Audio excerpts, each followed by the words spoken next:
السلام علیکم ورحمۃ اللہ وبرکاتہ۔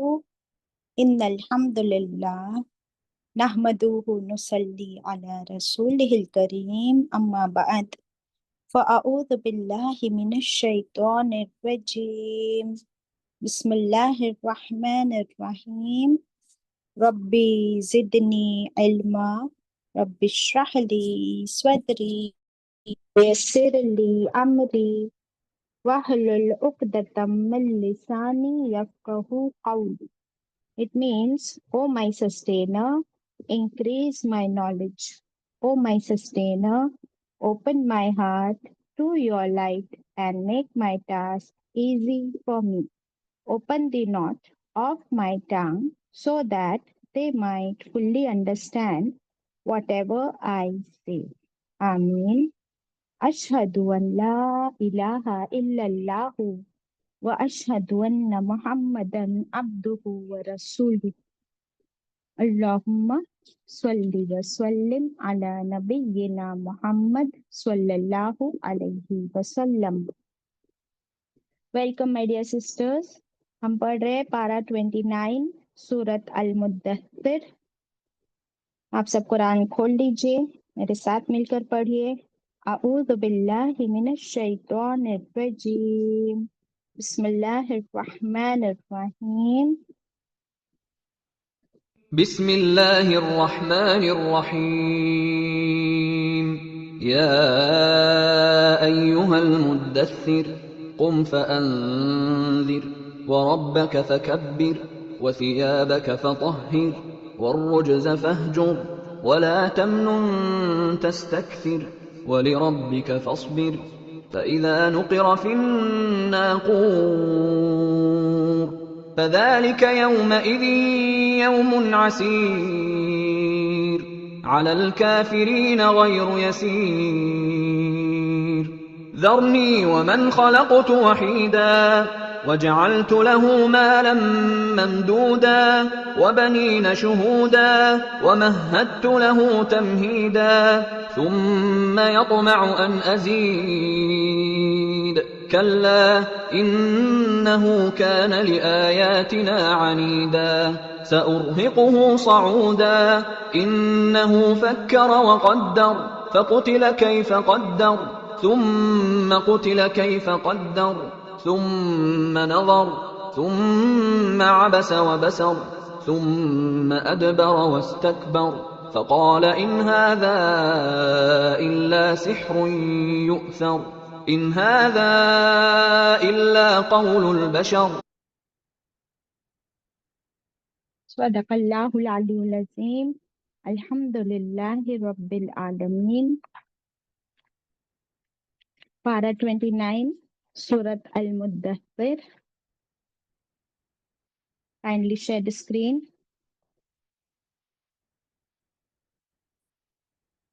المدثر کس کو پکارا گیا ہے اس نام سے اس سورہ میں؟ رسول اللہ صلی اللہ علیہ وسلم کو باجی۔ کس نے پکارا؟ اللہ سبحانہ تعالیٰ نے۔ اللہ سبحانہ وتعالیٰ نے اتنے پیارے انداز میں کیوں پکارا آپ صلی اللہ علیہ وسلم کو؟ باجی بیکاز وہ کمبل اوڑھ کر لیٹے تھے اور سیڈ تھے، دکھی تھے۔ کیوں دکھی تھے؟ بیکاز ان کو لگا کہ وحی کا نزول اب بند ہو جائے گا۔ اوکے چلیں گڈ، کائنڈلی شیئر دی اسکرین۔ تو ہم پڑھ رہے سورت المدثر، مکی سورت ہے، شروع کی دور کی سورتوں میں سے ہے۔ 2 رکوع ہے اس میں۔ بسم اللہ الرحمن الرحیم۔ اللہ سبحانہ وتعالیٰ بڑے پیارے انداز میں پکارتے ہیں رسول اللہ صلی اللہ علیہ وسلم کو، یا ایہا المدثر، اے چادر اوڑھ کر لپیٹ کر لیٹے ہوئے، اے کمبل اوڑھے ہوئے۔ اور پھر کیا فرمایا؟ قم کا مطلب صرف اٹھو نہیں ہوتا ہے۔ ہمارے یہاں کوئی سویا ہے جنرلی بچے، تو ہم ان کو اٹھا کر کیا کہتے ہیں کہ اٹھ جاؤ، بٹ اللہ سبحانہ وتعالیٰ فرما رہے قم، آپ کھڑے ہو جائیے۔